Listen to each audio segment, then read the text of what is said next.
This reading is from, from 15 USC 1635, right of rescission as to certain transactions. A. Disclosure of obligor's right to rescind, except as otherwise provided in this section, in the case of any consumer credit transaction, including opening or increasing the credit limit for an open-end credit plan in which a security interest, including any such interest arising by operation of law, or is or will be retained or acquired in any property which is used as the principal dwelling of the person to whom credit is extended, the obligor shall have the right to rescind the transaction until midnight of the third business day following the consummation of the transaction or the delivery of the information and rescission forms required under this section, together with a statement containing the material disclosures required under this subchapter, whichever is later, but notifying the creditor in accordance with regulations of the Bureau of his intention to do so. The creditor shall clearly and conspicuously disclose, in accordance with regulations of the Bureau, to any obligor in a transaction subject to this section the rights of the obligor under this section. The creditor shall also provide, in accordance with regulations of the Bureau, appropriate forms for the obligor to exercise his right to rescind any transaction subject to this section. B. Return of money or property following rescission. When an obligor exercises his right to rescind under subsection A, he is not liable for any finance or other charge, and any security interest given by the obligor, including any such interest arising by operation of law, becomes void upon such rescission within 20 days after receipt of a notice of rescission. The creditor shall return to the obligor any money or property given as earnest money, down payment, or otherwise, and shall take any action necessary or appropriate to reflect the termination of any security interest created under the transaction. If the creditor has delivered any property to the obligor may retain possession of it upon the performance of the creditor's obligation under this section. The obligor shall tender the property to the creditor, except that if return of the property in kind would be impracticable or inequitable, the obligor shall tender its reasonable value. Tender shall be made at the location of the property or at the residence of the obligor, at the option of the obligor. If the creditor does not take possession of the property within 20 days after tender by the obligor, ownership of the property vests in the obligor without obligation on his part to pay for it. The procedures prescribed by this subsection shall apply except when otherwise ordered by a court. C. Rebuttable presumption of delivery of required disclosures. Notwithstanding any rule of evidence, written acknowledgment of receipt of any disclosures required under this subchapter by a person to whom information, forms, and a statement is required to be given pursuant to this section does no more than create a rebuttable presumption of delivery thereof. D.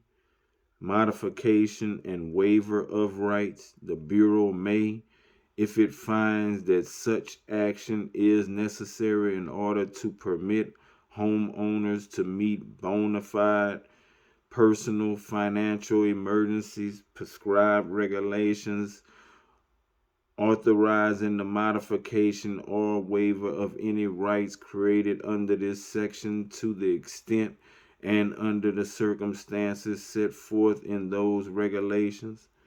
E. Accept transactions, reapplication of provisions. Accept transactions, reapplication of provisions. Exempted transactions, reapplication of provisions. This section does not apply to 1.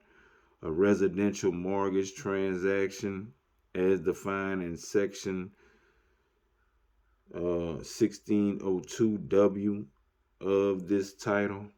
2. A transaction which constitutes a refinancing or consolidation with no new advances of the principal balance when due, and any accrued and unpaid finance charges of an existing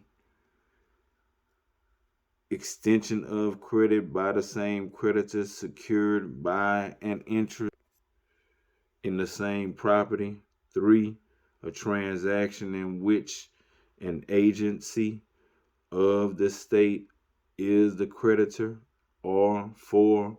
Advances under a pre-existing open-end credit plan if a security interest has already been retained or required, and such advances are in accordance with the previously established credit limit for such plan. F. Time limit for exercise of right. An obligor's right of rescission shall expire 3 years after the date of consummation of the transaction or upon the sale of the property, whichever occurs first, notwithstanding the fact that the information and forms required under this section or any other disclosures required under this part have not been delivered to the obligor, except that if 1.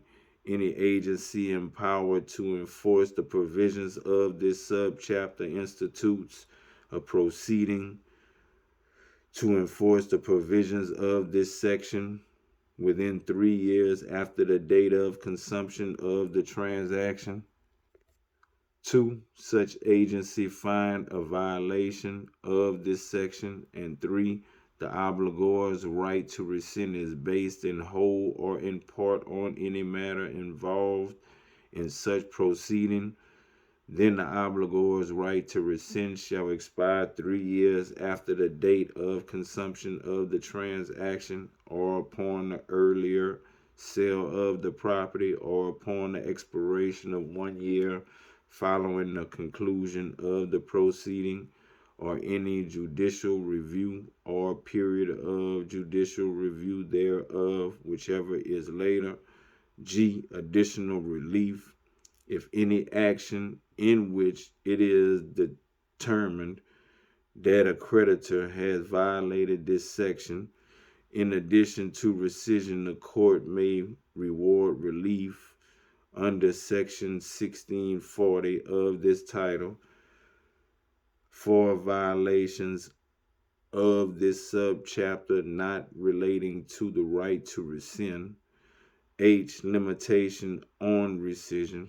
An obligor shall have no rescission rights arising solely from the form of written notice used by the creditor to inform the obligor the right of the obligor under this section.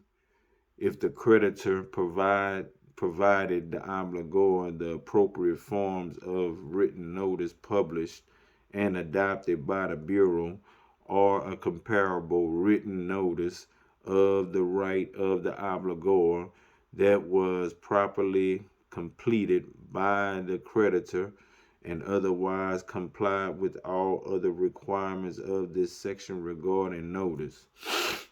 I. Rescission rights in foreclosure. 1. General. Notwithstanding Section 1694 of this title, the subject to the time period provided in subsection F, in addition to any other right of rescission available under this section for a transaction after initial of any judicial or non-judicial foreclosure process on the primary dwelling of an obligor securing an intention of credit, the obligor shall have a right to rescind the transaction equivalent to other rescission rights provided by this section if a mortgage broker fee is not included in the finance charge in accordance with the laws and regulations in effect at the time the consumer credit transaction was consummated, or B, the form of notice of rescission for the transaction is not the appropriate form of written notice published and adopted by the Bureau, or a comparable written notice, and otherwise comply with all the requirements of this section regarding notice. 2. Tolerance for disclosures.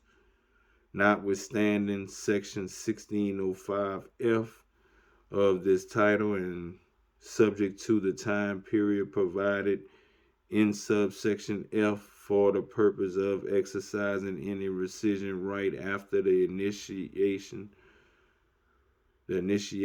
of any judicial or non-judicial foreclosure process on the principal dwelling of the obligor securing an extension of credit, the disclosure of the financial charge and other disclosure affected by any finance charge shall be treated as being accurate for purposes of this section if the amount disclosed as the finance charge does not vary from the actual finance charge by more than $35 or is greater than the amount required to be disclosed under this subchapter. 3. Right of recoupment under state law. Nothing in this subsection affects consumer's right of rescission in recoupment under state law. 4. Applicability. This subsection shall apply to all consumer credit transactions in existence or consummated on or after September 30th, 1995.